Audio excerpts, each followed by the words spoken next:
Thank you, Mr Deputy Speaker. I rise to acknowledge and congratulate the Ocean 12 cricket team for their ongoing success. Ocean 12 is a cricket team made up of Sri Lankan Tamil asylum seekers.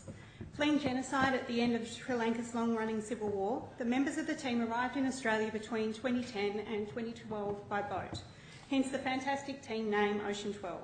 To the members of the team who are here today, along with your friends and supporters, Banakam. Australia should have been as welcoming of Tamil refugees as we are now for Syrians, but we turned our backs on them and closed our borders because they arrived on boats. Both Labor and Liberal governments worked with the despised and thankfully now departed Rajapaksa regime instead of their victims. Since then, the UN Human Rights Commissioner has concluded their investigations into human rights abuses in Sri Lanka, which found extensively documented extrajudicial killings, enforced disappearances, torture, alleged war crimes, and lands and homes forcibly seized by the military. There are still over 120,000 refugees and over 50,000 internally displaced people more than 6 years after the end of the war. We have a large and successful Tamil population here.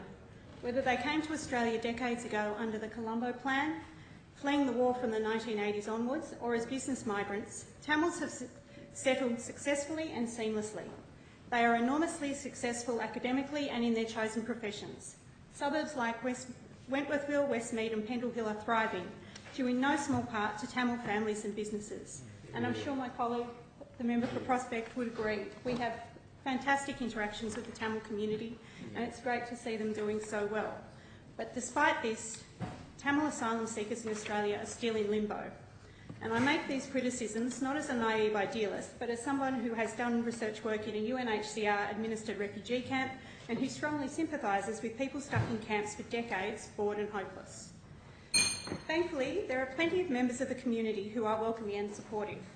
Members of the Blue Mountains Refugee Support Group visited many young Tamil men in immigration detention and in their homes and often discussed cricket with them. Despite their constant boredom and social isolation, their passion for cricket often brought a smile to their faces, so the idea of a cricket team was born. Nolene Nagel and Anne-Marie Clifton have done an amazing job to bring the team together and secured a grant of $10,000 from Wenty Leagues for uniforms and equipment to get them started in 2013. The team entered the Last Man Stand Sydney Sports League competition and won the competition, followed by the statewide competition. They are the current Sydney champions and have won the Western Sydney World Cup 3 times. Their success has continued with support from Wenty Leagues Club's grants program. Their team manager, Bala Vigneswaran, has transformed them from passionate cricket fans who had never played the game and who didn't really know how to play as a team into champions. And to the players, may your success continue.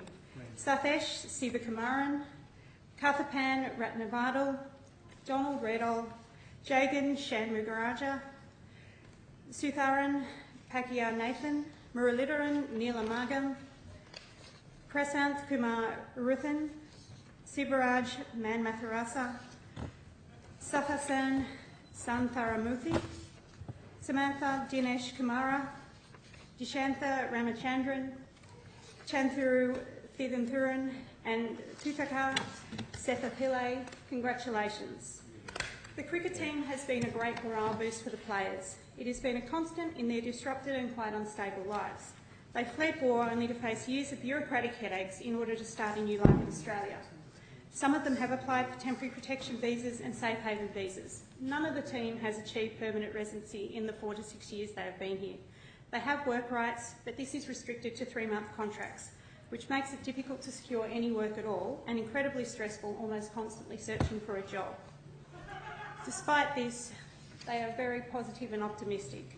According to Nolene Nagel, who has supported the team since the start, the greatest success has been their willingness to embrace their role in the community.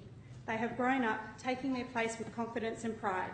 Their English has improved, confidence soared, and self-belief is no longer a dream but a reality. The cricketing community was curious at first. Now firm friendships and mutual respect have paved the way to embrace a multicultural scene the community can be proud of. Ocean 12's story started as a dream. The chapters are not all good news stories. There have been plenty of ups and downs, but the difference is Ocean 12 wrote the story. And congratulations again.